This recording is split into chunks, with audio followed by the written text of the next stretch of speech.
Well, I am ready to take you on another journey today, and this time we're going to Vietnam.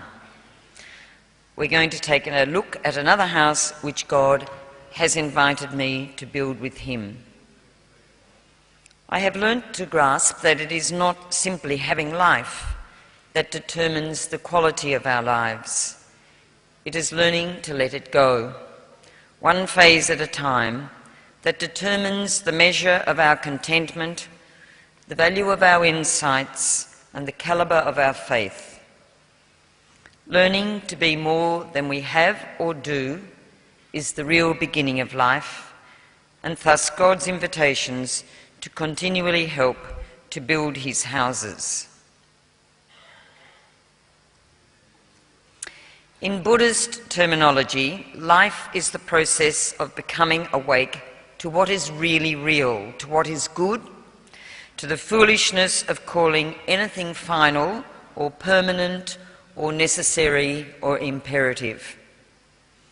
It is what it is, the Buddha says. Everything is for now, learning to live in the now, seizing it, realising its value, and honouring its presence in our lives makes for the fullness of life. Any enlightening excursion depends for its fruitfulness on an openness of heart and an awareness of mind. A Sufi story defines the process clearly. Sufi is described as a science whose objective is reparation of the heart and turning it away from all else but God. And the story goes, "Tell me what you got from enlightenment," the seeker said. "Did you become divine?" "No, not divine," the Holy One said. "Did you become a saint?" "Oh dear no," the Holy One said. "Then what did you become?" the seeker asked. And the Holy One answered, "I became awake." And so it was in July 1995 that I entered a journey, a new house of the Lord that has daily awakened me more and more. In fact, I only went to Vietnam for 12 months at that time, but with an urge from my provincial of attempting to set up a developmental prong of the Order of the Loreto Sisters in Australia. My memories of Vietnam up to then were of the late 60s and 70s. Those pictures from my youth, all those faces each day in the morning newspaper and then in moving pictures on the nightly news. Conical hats covering black hair in a bun, toothless women, squat sitting in corners, stirring pots of hot noodle soup. Limbless, shirtless, hairless teenage boys, scavenging for a bite to eat in villages with names much harder to pronounce than simple Saigon. Little figures with bamboo poles balancing buckets at both ends, running, quick and fast. Dark-eyed infants with oval mouths, caverns to be filled with anything in reach. And then, white men with guns and tanks rolling over a people and a land that would actually one day outwit them. We all gazed long in those days on a people raped and scarred by pain and torture and hunger from one generation to the next, first by their own neighbours, then by the French, and finally by the Americans and their allies. The thing about life is that there is so much of it, we never get a chance to see it all at once. But it is everywhere in abundance. Life pours forth, and likewise suffering. Being human means living life on life's own terms, and this entails taking suffering into the bargain. It seems that no one escapes. There is physical suffering, psychological and emotional suffering, spiritual suffering, and suffering brought on by natural disasters. But perhaps the most incomprehensible of all is the suffering brought on by humanity's inhumanity to humanity, senseless violence, genocide, the barbarism of war and terrorism. However, I have been gifted to see in the Vietnamese people that suffering can be redemptive if and when, in and through it, we give ourselves over to love. There is a tendency to try to explain the horror of unspeakable suffering in religious terms such as God's will, or punishment for sin, or God's inscrutable ways. These are moments, hard as it may seem, to cling to the truth at the heart of Christian faith, and that is, God is on the side of life. The power of love will prevail over all evil. And so Vietnam and its people seem to have grasped this, but nothing could have prepared me for what I would see and experience. Saigon teeming with people on motorbikes, and now I'm one of them, mopeds, bicycles, in cyclos, cars, taxis and on foot, all in the streets. A family of 4, sometimes 5, on a single motorbike. The delivery boy with a hot bowl of noodle soup in one hand and the other hand bracing the centre of the handlebar.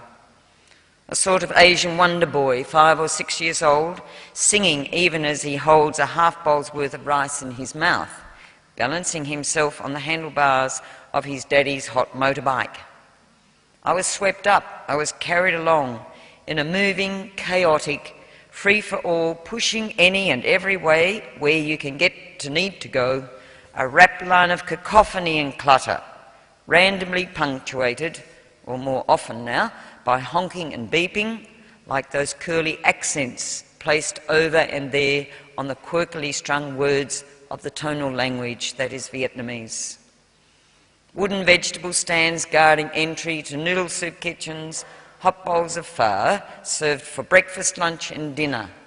Pho pots on nearly every street, huddled around by dozens of thin bodies squatting less than an inch from the ground, their longer-than-life arms hugging bowls, while busy chopsticks work at globs of steaming, foot-long rice noodles.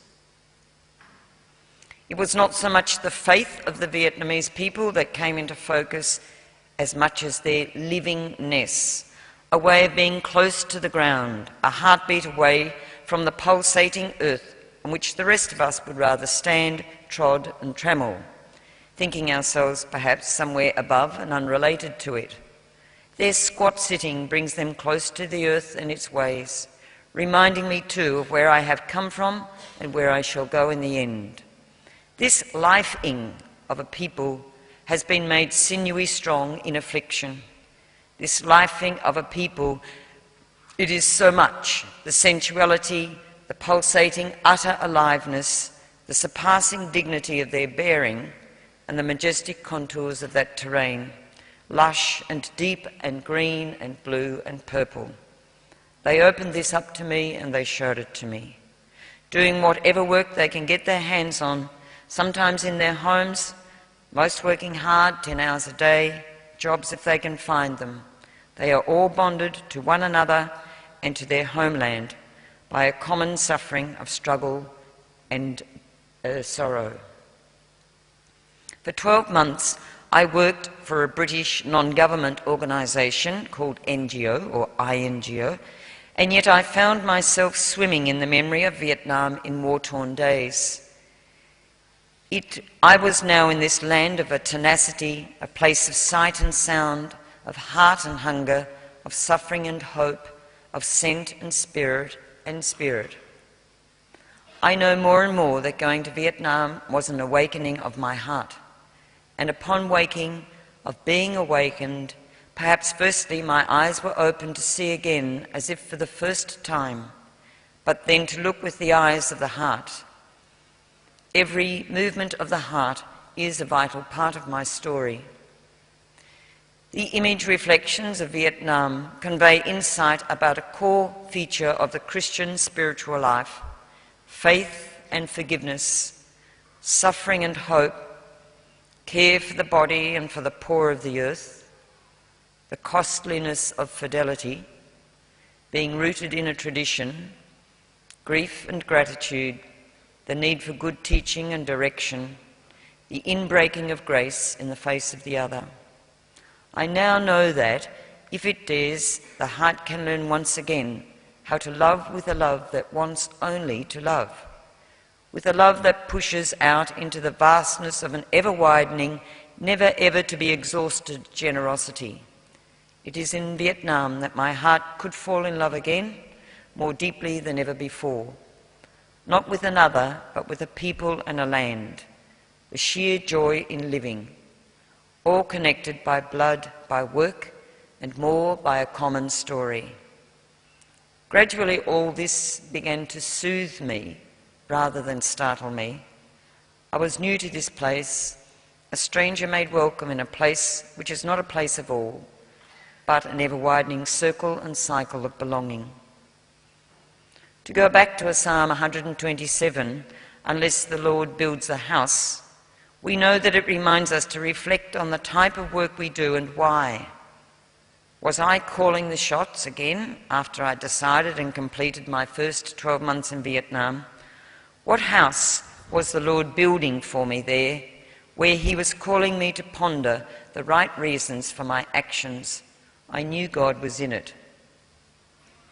I remember an oasis on a 30 days retreat that I once made on sabbatical in the early 90s, where Jesus and I lay on a very green patch of grass and we talked about everything. We always went back to that spot many times, and I still go there.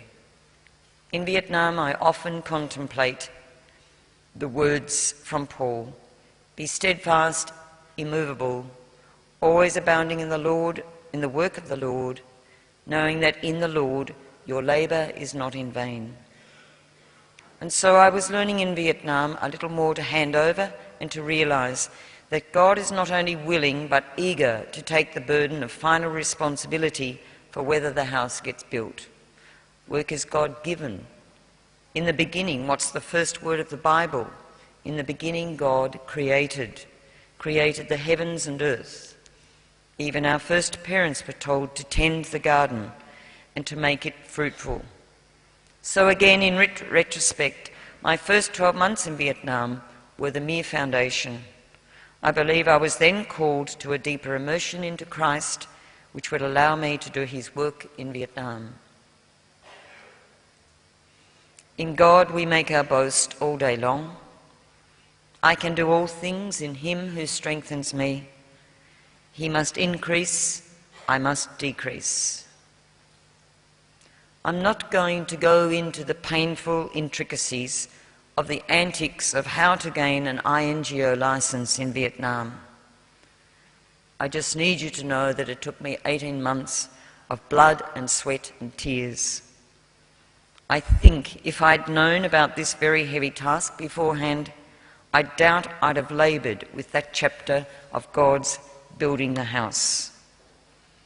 However, in September 1997, the Loreto Vietnam Australia program became a registered charity in Vietnam. And now to my favourite part. What do we do? From then unto this very day, we have educated some 6,000 poor, disadvantaged, vision impaired and intellectually disabled children.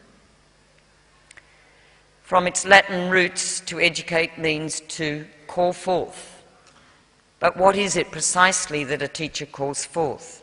Surely it is the rhythm that springs from the deepest dimension of the person, from the heart, from the place in us, which is not a place at all, that needs to know that the ways of life are forward and backward, up and down and under and then forward again. Educating the heart is aimed at allowing the student body and the student's body to be seized by the rhythm of hope.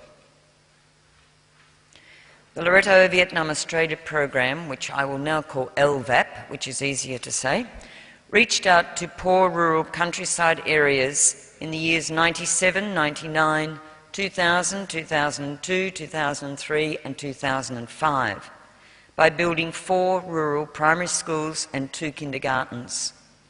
Why have we launched to these places? People outside the city are very, very, very poor. Textbooks for school students are a luxury 40 kilometres out of the city. Many schools have shift learning.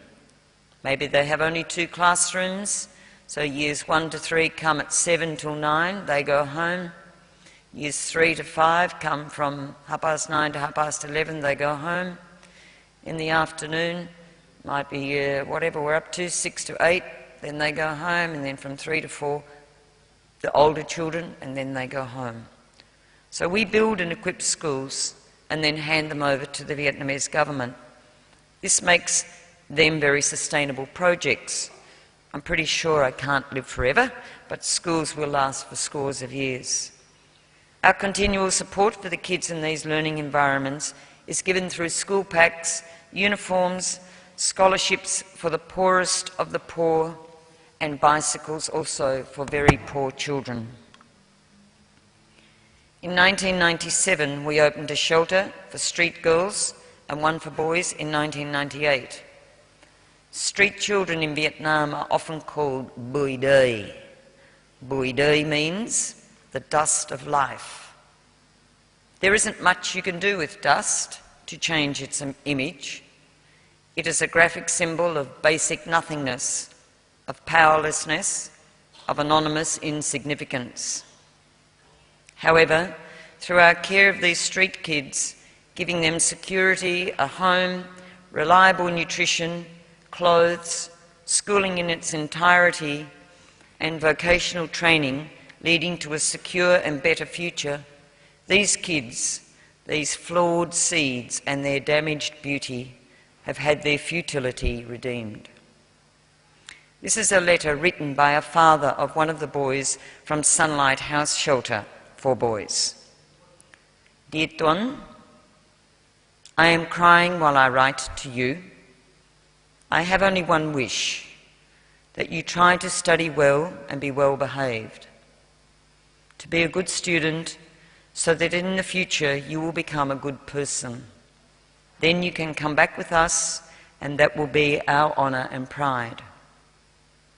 Please don't do anything wrong to put your family down. We understand that you had to go away from us, even though it is a hard and lonely life for you now in Saigon. Why did you have to go? At home, we don't have enough to eat. But now, because Sunlight House covers you and gives you new life, please try hard so that your carers at the shelter can be happy.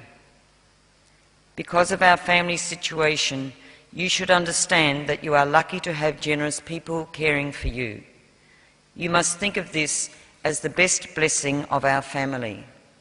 Try to listen to your teachers, and then in the future you will become a useful person in your life and for our country. Never listen to any bad person and become a bad street boy who could do bad things. You would never put your head up again. Remember this. We hope you are well and have a happy new year in Saigon. Through you, send our regards to all your teachers and friends, your loving parents. In 1998, the Loreto program began teaching English to blind and vision impaired. I know blind is the wrong word to use, possibly in Western society. Vision impaired, but blind is still used in Vietnam, so excuse me if I say that. Well, wow. These children are so blessed. Their disability stops them from doing absolutely nothing. In Year 6, if these kids are integrated into mainstream schools, they must begin to learn English. I might add, previously they had to learn Russian. And so, the Loreto program, we start them learning English in Year 2, so that on entering classes next to their sighted peers in Year 6, they can at least be at the forefront in one subject. For a sighted person, units 1 to 20 of the English textbook might be that thick. Units 1 and 2 in Braille are this thick, so the kids are carrying around enormous books, and it is a disadvantage. This school is a very, very special place for me, one of pulsating aliveness, and life. Why are there so many vision impaired kids? The causes are many. One of the main results is because of Agent Orange, the chemical sprayed during the Vietnam War. And the effects of this are coming out in second and third generations. Another big cause is the lack of good nutrition during pregnancy. There are families at the school who have 2, 3, 4 children all blind. One family of 3 boys is proving that their disability cannot stop them from advancing academically. Min is into his second year at university, studying special education. Man has just started at the Music Conservatorium, and his tenor voice will see him becoming another Andrea Bocelli. And the third boy, Tuan, is completing year 12. This one's a bit hard for me. I remember being utterly shocked the first time I saw a vision impaired child with no eyeballs at all. And when giving a talk to some students in Australia once, one of those students asked me, "How does he cry?" Anyone can answer that question, even on a physical level. For me, I would like to know.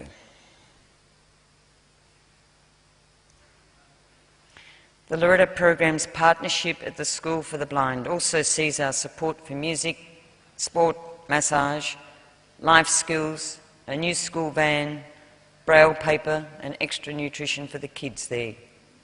In September last year, we opened a new complex at the school, learning life skills and information technology.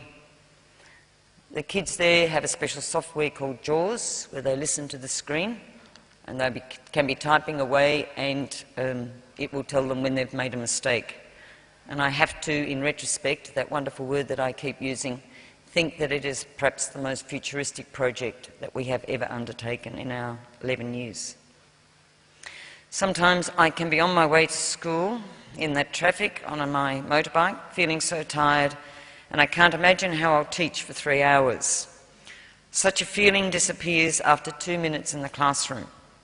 Recently I was teaching year 2. The word ice cream begins with I. No better way than to undertake real experiential learning than to have an ice cream. Their enjoyment was beyond words for them. One little boy said, "Miss Trish, this is the first time I have had an ice cream in a cone." There's just one other point that I wish to make about the School for the Blind, and that is the kids at this school, a number of them have low vision. And in fact, these kids, I think, are the anawim, the poorest at the school. Being a school for blind children, I always feel that the kids with low vision are quite separated from the little bit of vision that they already have. It often appears to me that the little they have is negated.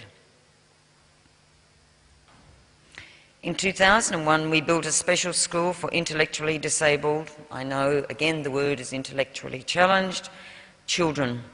In this one suburb alone, there are 1,500 intellectually disabled kids. Again, we constructed and built this school, and for the past 8 years, the Loreto program has supported this learning environment through innumerable educational resources, through supplementing wages for art, music, sport, yoga and carpet bowls teachers, by setting up a library and a quiet room, donating rehabilitation equipment, maintaining computer education, and also granting scholarships to assist very poor families. Another huge investment that we have made at this special school has been to develop the teachers' professional skills and proficiency through concentrated and ardent training workshops. We have enabled the teachers to undertake practical and theoretical seminars in a diverse range of topics related to special education. What a gift to be able to share the lives of these very special kids. It is striking that in a society that places so much emphasis on independence, intellectual prowess and social position, growing numbers of people are now so willing to accept children and adults who do not match these ideals. Jean Vanier, founder of the worldwide L'Arche communities, sees disability not as a problem to be solved, but as an aspect of being human that needs to be understood. Vanier urges people to recognise the beauty of difference and the importance of vulnerability. And for me, gifted by days amongst these precious children, the Lord's house for the moment, my work here has become a prayer, an experiential union with God in love, working itself out and expressing itself as activity informed and directed by God. As I stand here now, and we'll be running back to next week, a construction of a second campus for this special school has begun some 2 months ago. This new campus will be a vocational training centre to include cooking, hospitality, music, further computer education, tailoring, woodwork, art, handicrafts and horticulture for older students, thus freeing up space in the first campus to further develop the early intervention program. 2 new projects begun only 6 months ago are assisting another special school through the provision of significant nutritional help so that these children can stay at school all day. About 18 months ago, government assistance, Vietnamese government assistance of $10 a month was withdrawn if a disabled child could stand on 2 feet for 1 second. Therefore, these children who lost that $10 were only able to go to school in the morning and then were on the streets begging for their lunch. Additionally, the Loretta program has provided playground and music equipment for the kids at this school. The second project in Kanzer district that we support is a shelter for orphaned and disadvantaged children through a more sustainable help in education, along with increased living needs, recreational equipment and clothing. I wish to make 2 final points before I conclude my presentation. When the Vietnamese people made their boat journeys of escape, they would carry 2 things. One was a small bag of dried meat, and the other was a huge, as big as this one here, picture of Mary, the Mother of Jesus.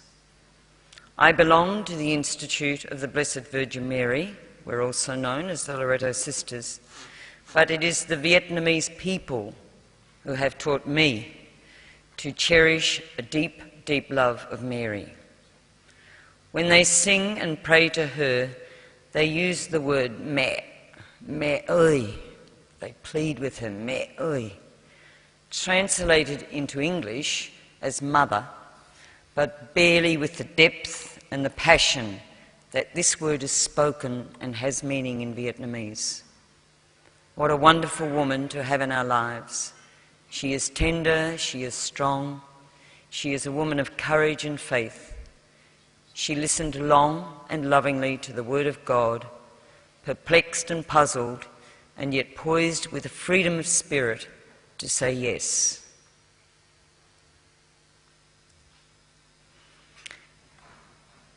Mary, Ellen, I hope you're watching this. We talked about this woman last night. The other final point, when I arrived in Vietnam 15 years ago, I was and still am very, very quiet about what I am. The communist government in Vietnam, and I didn't put any of this on the PowerPoint in case I was pulled up at the airport or whatever. The communist government monitors churches and church ministry very, very carefully and vigilantly. Permissions are needed for meetings, lectures and conferences, but not to worship. Sometimes approvals are requested and sometimes not. Sometimes they are granted, more often not. Catholic groups gather quietly and discreetly. And to answer your question, Philip, I never join them, rarely visit presbyteries and convents, nor get too close to religious affairs. I'm somewhat undercover about being a religious.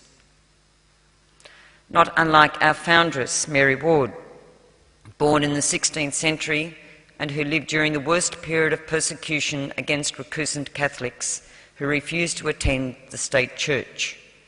Mary Ward also belonged to underground Catholic networks. I see having to live a little like this, not in community, I live alone, and with a diminished spiritual input, as such a tangible taste of my vow of poverty. It is very likely that the government knows what I am. Last year in September, I've always got a policeman following me, but I am totally free of that now. I used to worry about it. It's a little bit like Jesus before Pilate, or whichever one it was, and Jesus said, "Tell me what I've done wrong." So they probably know what I am. Don't care if they can catch up with me on my motorbike. Well, then good on them, follow me. Come and stay at my house and sleep at my place all night if they want to. Unless I am caught being involved in any kind of proselytising, which I certainly do not do, then I think I am safe and sound. The kids never call me sister, but Miss Trish. This way of being has also taught me that the church needs to reach beyond its doors and to be present as interpreters of people's experiences, reaching out to the world beyond our church. Doors is an incarnational priority. In Vietnam, there are innumerable chances to get on board with expertise and resources, maybe evasively, in standing wholeheartedly within the secular cycle. Women's Day, Teachers' Day, Children's Day, National Disability Day, World AIDS Day, even Liberation Day for South Vietnam, what we call the fall of Saigon, they call Liberation Day, which is actually the 30th of April.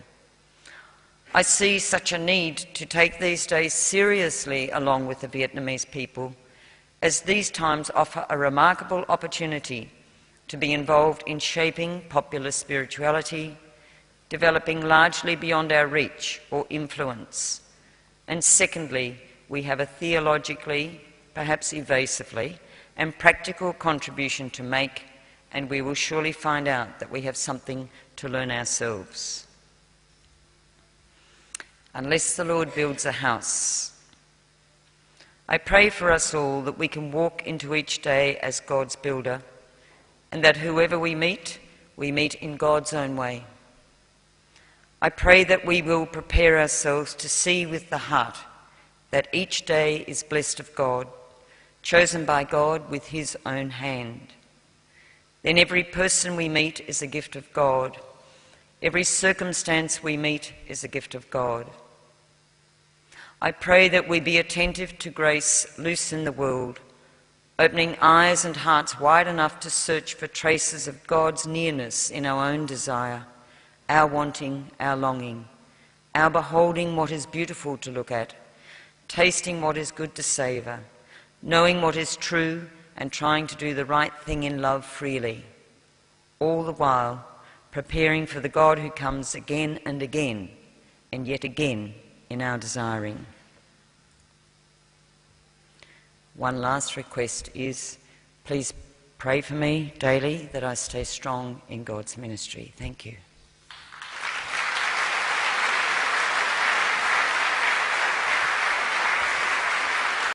With names much harder to pronounce than simple Saigon. Little figures with bamboo poles balancing buckets at both ends, running, quick and fast. Dark-eyed infants with oval mouths, caverns to be filled with anything in reach. And then, white men with guns and tanks rolling over a people and a land that would actually one day outwit them. We all gazed long in those days on a people raped and scarred by pain and torture and hunger from one generation to the next, first by their own neighbours, then by the French, and finally by the Americans and their allies. The thing about life is that there is so much of it. We never get a chance to see it all at once. But it is everywhere in abundance. Life pours forth. and likewise suffering. Being human means living life on life's own terms, and this entails taking suffering into the bargain. It seems that no one escapes. There is physical suffering, psychological and emotional suffering, spiritual suffering, and suffering brought on by natural disasters. But perhaps the most incomprehensible of all is the suffering brought on by humanity's inhumanity to humanity. Senseless violence, genocide, the barbarism of war and terrorism.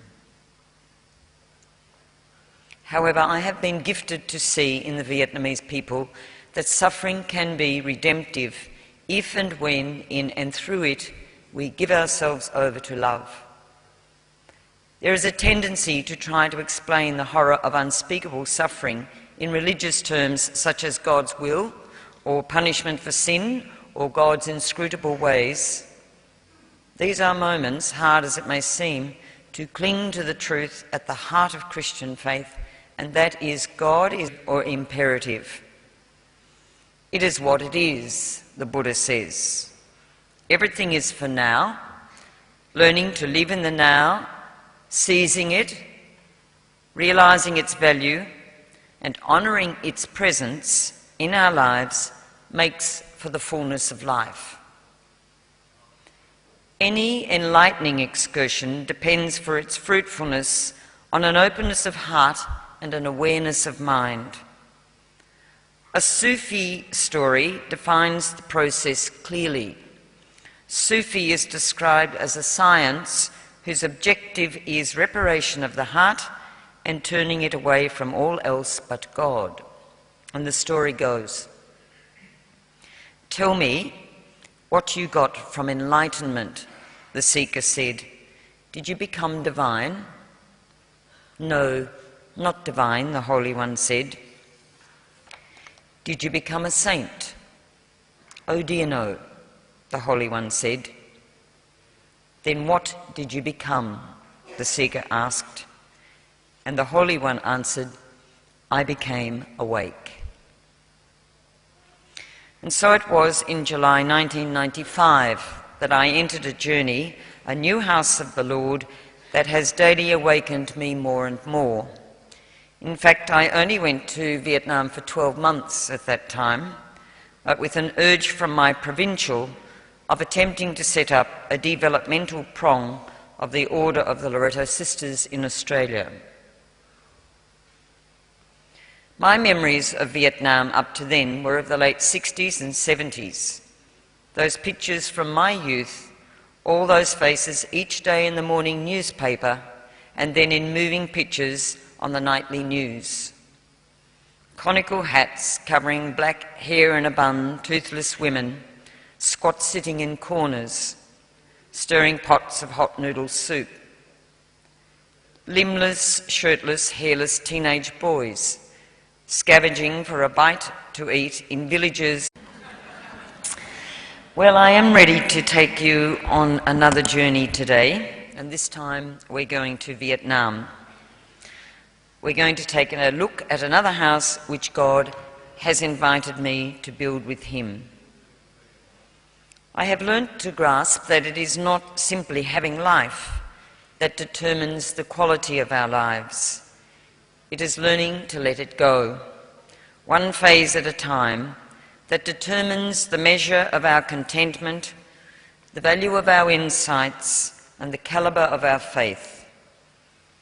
Learning to be more than we have or do is the real beginning of life, and thus God's invitations to continually help to build His houses. In Buddhist terminology, life is the process of becoming awake to what is really real, to what is good, to the foolishness of calling anything final or permanent or necessary